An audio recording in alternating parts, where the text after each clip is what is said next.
আমের মাহাদি মনসুর আল কাজাফি নামের এক যুবক হজ করার জন্য সৌদি আরবের উদ্দেশ্যে রওনা হন। কিন্তু যাত্রা শুরুর মুহূর্তে এক অবিশ্বাস্য ঘটনা ঘটে। 2 দিন আগের ঘটনা। দুপুর 12টায় হ্যাজ ফ্লাইটের নির্ধারিত সময়।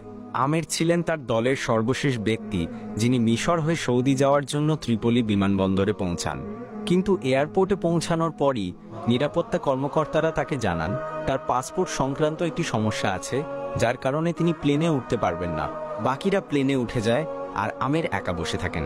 পরিস্থিতি দেখে এক নিরাপত্তা কর্মকর্তা দুঃখের সঙ্গে বলেন, আল্লাহ হয়তো চাননি যে এই হজযাত্রা তোমার কপালে থাকুক।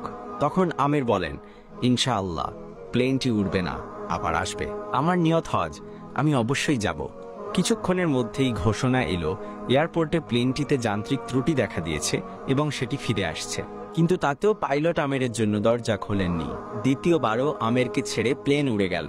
কিন্তু দ্বিতীয়বারও প্লেনটি সমস্যার সম্মুখীন হয়, এবার ঝড়ের কারণে।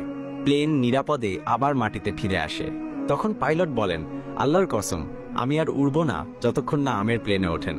অবশেষে প্লেনের দরজা খুলে দেওয়া হয় শুধু আমেরের জন্য এবং তিনি সেই বিমানে উঠে পড়েন। সৌদি পৌঁছে হজ পালনকারী এই যুবক একটি ভিডিও বার্তায় বলেন, তার আনন্দ ভাষায় প্রকাশ করার মতো নয়। এই ঘটনা থেকে বোঝা যায় আল্লাহ চাইলে সব নিয়ম পরিবর্তন করতে পারেন, কেবল একজন বান্দার পবিত্র নিয়ত ও অটল ঈমানের জন্য। এই ঘটনাটি শোনার পরে আপনার কেমন লেগেছে?